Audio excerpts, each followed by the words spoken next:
Now when Festus had come into the province, after 3 days he ascended from Caesarea to Jerusalem.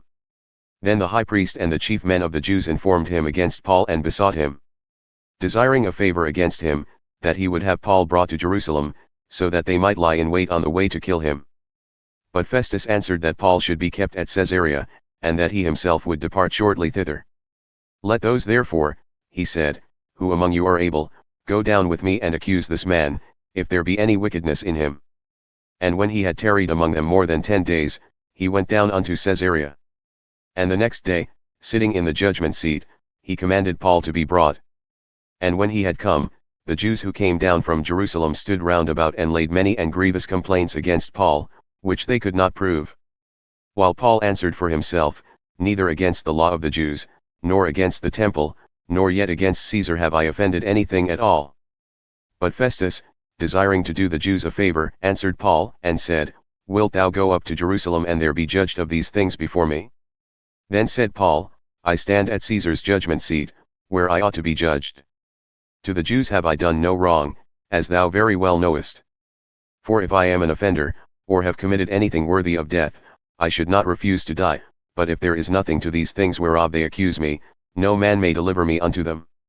I appeal unto Caesar.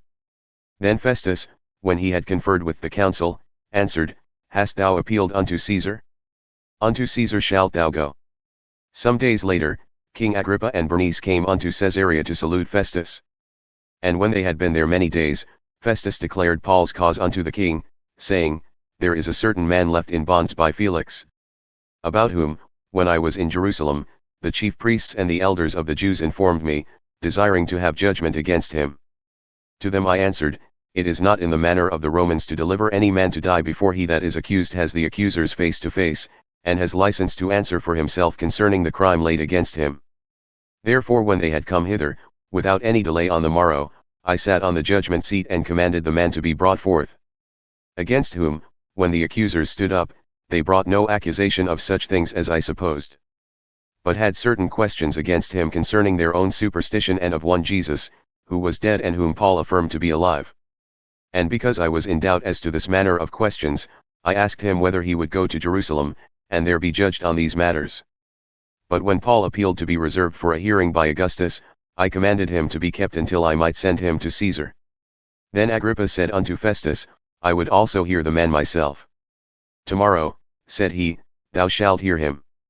And on the morrow, when Agrippa and Bernice had come with great pomp, and had entered into the place of hearing with the chief captains and principal men of the city, at Festus' command Paul was brought forth. And Festus said, King Agrippa and all men who are here present with us, yes, see this man about whom all the multitude of the Jews have applied to me, both at Jerusalem and also here, crying out that he ought not to live any longer. But when I found that he hath committed nothing worthy of death, and that he himself hath appealed to Augustus, I have determined to send him. Of him I have nothing certain to write unto my lord.